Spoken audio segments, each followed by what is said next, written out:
Are you ready to take your running to the next level? Well, you're in luck. Today, we're going to share the 12 essential items every single runner needs to have to take your running to the next level. From the right pair of running shoes to injury prevention tools, and even some unexpected running essentials. You're definitely going to want to take some notes in this one. Let's discover the ultimate kit that every dedicated runner should own. A good pair of well-fitted shoes is probably the most important kit that you need as a runner. This means that you need to go to a specialist store and get yourself actually fitted properly, where they can measure your feet and also see how you run and help you pick the best pair of shoes for you.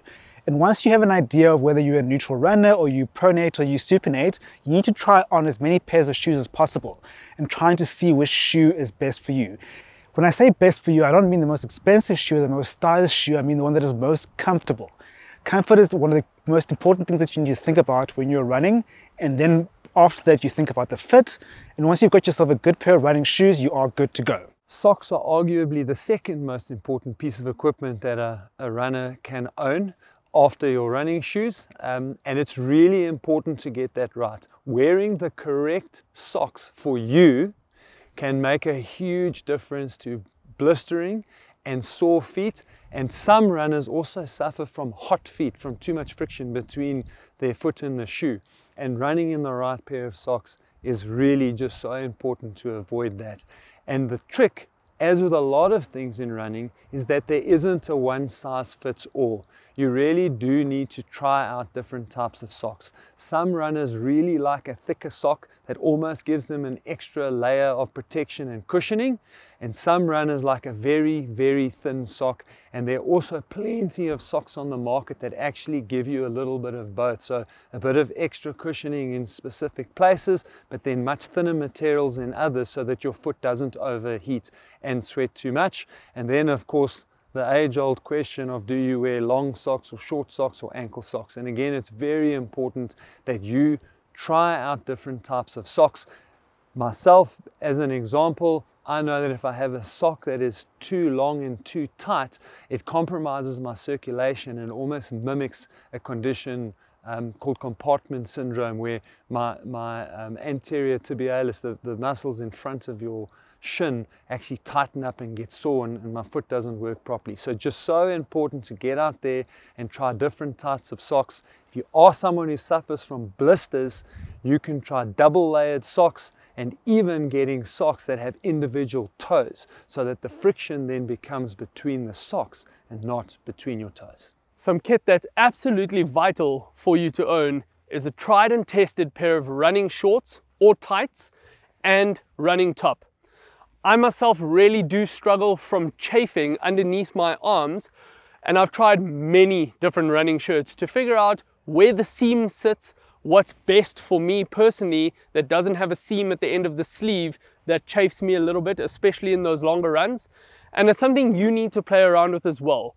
Find a shirt that works well, find a pair of shorts or running tights that work well for you, that limits the amount of chafe or any potential chafe you might have, as well as kit that is moisture wicking. So we refer to certain kit and running clothing in particular that actually removes sweat and moisture away from the body, almost through the fibers and the fabric to the outside, that doesn't allow it back in. So you want to try and keep as dry as possible, and kit that's not constantly sticking to you, because that again in itself leads to potential chafe. So you need to find something that really works well for you, even if that does mean trying out different pieces of kit, seeing what works, seeing what doesn't work, throwing the other stuff away, maybe donating it, but really focus on something that you know when it comes to race day, that is the last thing you need to worry about, because you know this works for you. Another piece of kit that is essential for specifically our female runners here is the correct sports bra. See this mistake happening so often as females, just going in and buying any kind of sports bra that perhaps feels a little bit comfortable, but you're not doing your breast health any good. Ideally, we want to find a sports bra that not only fits you around your waist, but also is the correct cup size. Now, I know that sounds like pretty obvious sports or bra shopping, Shona, but it's a little bit more complicated than that. You have two different types of sports bras essentially. Compression sports bras that really just do exactly like it says, just sort of hold things down. And then encapsulation sports bras, then those have more of a specific cup, and those are perhaps a little bit better for our running purposes. Over the years, they've done scientific studies on breast movements during running, and years ago they only did those studies in a 2D fashion, and so it didn't really look like breast moved all that much while we were running.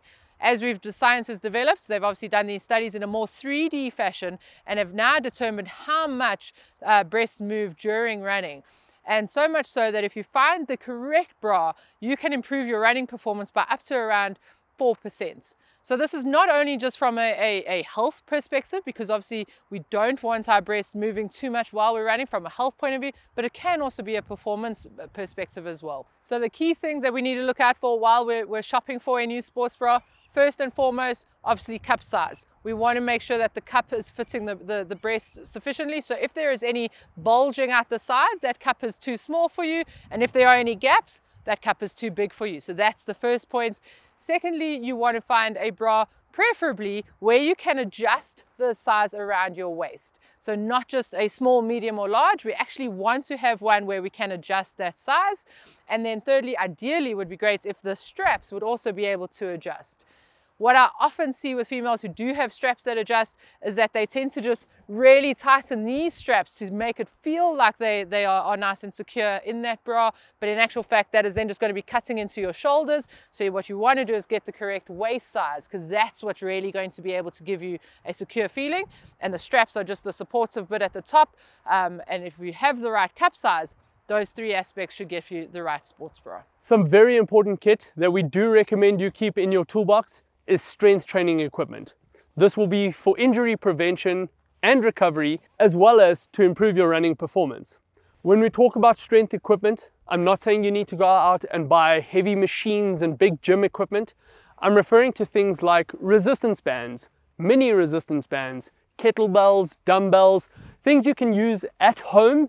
They're relatively inexpensive and they're going to make a world of difference to your strength training. Other things I mentioned, injury prevention, things like foam rollers, massage balls, those are all tools as well for recovery strategies that you should be employing in your training anyway, that you can have close by, very often pretty small, that you can travel with as well. So it's things that you've always got handy that you can make use wherever you are, either at home, on the road, traveling for business. You've still got that handy to make massive improvements in your training as a whole. Another really important piece of equipment for any runner is a headlamp. Most of us do not have the privilege of being able to train whenever we want to during the day. We are not professional athletes, and that means that we're often training early in the morning before the sun comes up, or well after the sun has set at night time. And so having a really good quality headlamp that gives a nice picture of where you're running is excellent, both to prevent you from tripping and stepping in holes and being able to run safely, and to make sure that cars and other vehicles on the road can actually see you to prevent them from knocking you down. When running in the cold, you need to be very conscious about losing body heat. We lose body heat in our extremities, so I'm talking about your hands and often at the top of your head, and we often neglect going out and covering our hands. And as you get colder, you get very, very uncomfortable, and as you're losing body heat, your body will try and combat this by raising core temperature and actually wasting energy. So it might seem like a very small thing to think about, but wearing a pair of gloves will help you a lot in the long term. It also protects you when it rains, for example, against frostbite and that sort of thing. A good pair of running gloves will make the whole running experience more comfortable for you, while also preventing potentially serious issues like frostbite. Another piece of kit that would be really, really great to have from a safety perspective is a smaller cell phone. There's many of these that are coming into the market at the moment, and they're great because you're not having to run with bigger and bigger phones that are being developed these days. From a safety point of view, it's just great to be able to have a device of sorts where you can phone someone if you fall and get injured, or if something more dramatic happens. So they're really, really awesome, and have a look out on the market for them. I think particularly as female runners, you want to make sure that you're feeling safe so that you're not constantly running on adrenaline because you are nervous while you are running. And this is an awesome device to then just slide into your shorts pockets. They're not very heavy. They really just just a SIM card and a battery that allow you to make an emergency call if needed. So this isn't actually a piece of running kit, but it's going to make the world of difference on your long runs, and that is carrying money. How often does it happen that you're out on a long run and all of a sudden you've hit the wall and you need some nutrition or you need to buy some water? Having a little bit of cash with you will make the world of difference. If you don't want to carry cash, having a watch like a Garmin that you're able to load a bank card on that you can tap and make a purchase also helps a hell of a lot when you are out on a long run and you need to purchase something. For long runs and running in the cold, dry environment, something like a petroleum jelly or Vaseline is really important, both to help prevent chafing under the arms, between the legs, in females underneath the breasts, and also to protect the nasal passages and lips when it's really, really dry. So always make sure that you've got a small bottle of petroleum jelly or Vaseline that you keep as part of your everywhere you go running kit, and never ever forget Vaseline for race morning before you're doing anything longer than a half marathon. Some smaller equipment to keep in mind, no less important however, are things like caps or peaks and buffs. When we talk about hats or caps and peaks, they're twofold. Things like a cap is going to protect you from the sun. So we've often spoken about burning, the sun conditions. We're trying to keep your face in the shade while you're running. On the flip side to wearing a hat in hot environments, protecting you from the sun, is running in cold environments. Your body loses most of its heat through your head, and by wearing a hat, we just reduce the amount of heat lost. That's going to keep you warm and help with body temperature regulation in those cold climates. So I mentioned wearing a buff as well.